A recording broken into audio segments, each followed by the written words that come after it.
I like dream of a world where like all these various home growers who are just growing like awesome bud can then start selling it to people.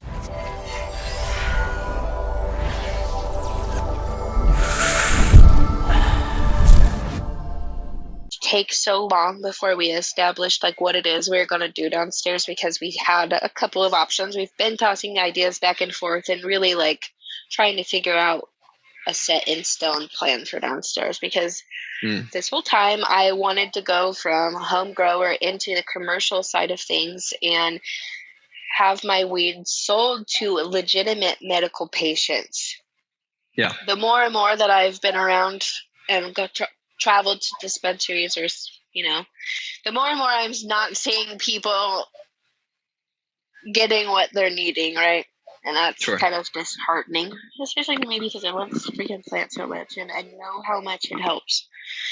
So now, I don't know, there's an idea of maybe like shifting that focus back to the home growers, and the more so that things are going to go federal or even medical in their states, the more people are going to need knowledge on how to do it and how to do it safely. You know, when you get to harvesting, it needs to be safe in curing is. And I think that I'd like to shift my focus back to the home grower and move downstairs and expand my personal home grow. I'm going to have to probably still obtain a medical license so I can grow the amount of plants that I want. And if a serious dispensary came to me and wanted to pay my craft medical prices, then they can. Yeah, that'd be amazing, right? Yeah, and I would like to have that option open for them, but I want it to be a primary focus of medical and medicinal, and like I want to help in some way, help people some way, smoke your good medicine or learn how to grow your own good medicine, I guess. Yeah. I like dream of a world where like all these various home growers who are just growing like awesome bud can then start selling it to people, because like so it's like essentially every grower that I talked to started growing their own because it was too expensive and the quality wasn't good enough at dispensaries. And so there's this essentially like this need for better quality weed at a cheaper price. And there's all these people that are growing a lot of good fucking weed. So it's like, you know, small batch craft cannabis, essentially similar to like small batch beer or something else, you know? Exactly. Yeah. And so it'd be just so amazing if once things go federally legal, that this then just kind of opens up this whole new realm of possibilities for, you know, all these home growers that are just like you. They love the plant, and it's you know, started as a hobby, turned to a passion, and they just want to spread the love, essentially, you know.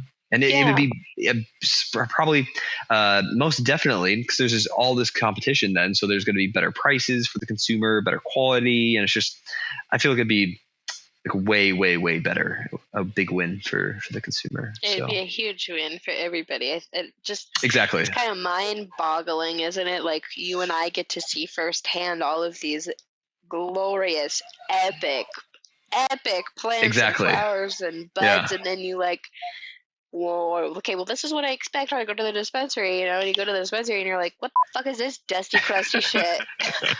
Yeah, My exactly. homies in Virginia are slaying it. What are you doing? Like, yeah, exactly. Yeah. So hopefully one day. Yeah. Inshallah. Yeah. Hopefully one day. But okay, so you are on like a little homestead, yeah? Yeah, we are on 3 acres here in Oklahoma, and we have a whole bunch of fields surrounding us, but we don't own those, not yet.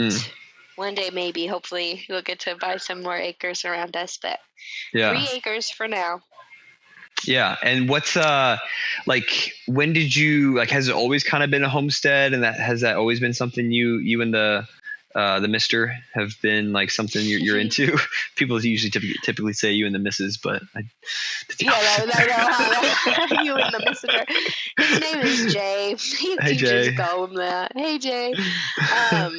So something I've talked about in another podcast is that no, I was not always like this. I owe myself, the person that I am now, I owe that to Jay, and I owe that to cannabis. Cannabis, you can know firsthand. It just opens up your brain to just like the natural world and everything that is good, and like slow down and just absorb, you know? Yeah. And Jay is just born that way. He loves Mother Nature, like just absolutely wants to take care of the world and just do it organically and appropriately, and no harmful pesticides and no till and all of this fancy stuff. So fancy. It's like not fancy. It's literally the original way that things were supposed to be done. Right. So like regenerative agriculture, essentially, kind of. Yes, exactly that. Exactly that. Yeah. So I owe this part of me to both him and cannabis, and it wasn't this way.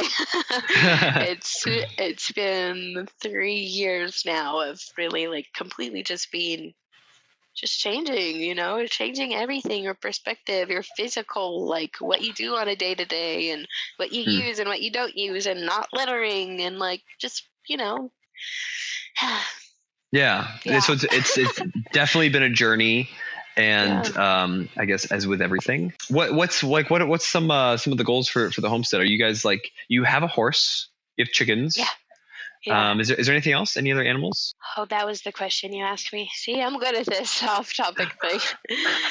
No, I didn't ask you that originally, so you're good. You're good. All's good. The homestead didn't start as a homestead. The people that had our house before us like just didn't take care of anything, and the Mr.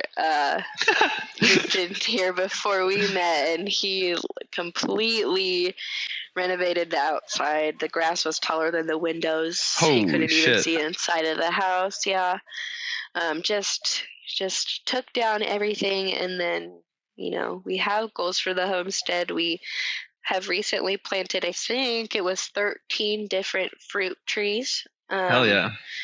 And we plan on continuing to plant and bring in more trees for the homestead and the environment, you know.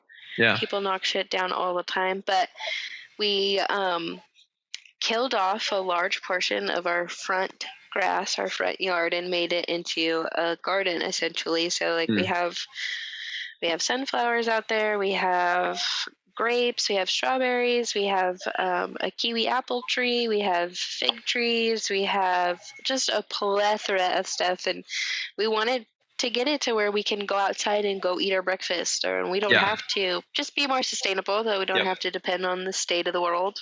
Yep. So that is the goal. And we do have a horse, and we'd like to bring on a Jersey cow eventually, so we can have a dairy cow. And we did do the meat bird. We did the meat rabbits. I know that's a touchy one for people, but it is what it is. Yeah. And we really did we took a step back from all of the big animals, and we really focused on like growing in cannabis. And he works full time, and I do, you know, this, and I'm a mom that full time, and so getting the horse ready for the rodeo. We just have so much going on the homestead. So lots of goals, big goals. Yeah, I think that's awesome, because it has been my dream for a while to have essentially that, like a few acres, and then like have some animals and a little garden, and then just exactly as you said, just be more sustainable. When I was in the Marine Corps, I started watching this guy's YouTube channel, Wrangler Star, and he's kind of like put the spark inside of me to want to kind of get back to the land and just ditch essentially city life and whatnot, and just because like we as a species, we've gotten so far away, you know, from our roots, and it's very unhealthy. So it's really cool to see like there seems to be a huge movement of people wanting to get back to the basics, and so you've noticed that too, huh? I'm seeing it all over. Yeah, we're definitely in somewhat of a bubble, like, because like we're constantly, we're in the algorithm, right? So like seeing stuff like that. We're definitely in the same part. Yeah, we see the same shit. Yeah, but I know it's like, oh, my dream and the farm life. And, off grid and. Yep. Want to get your solar panels set up and. Yep. Yeah. For your rainwater catches. Mm-hmm. Yeah. But so that's awesome. I think that's really cool, and I'm excited to see kind of where that goes.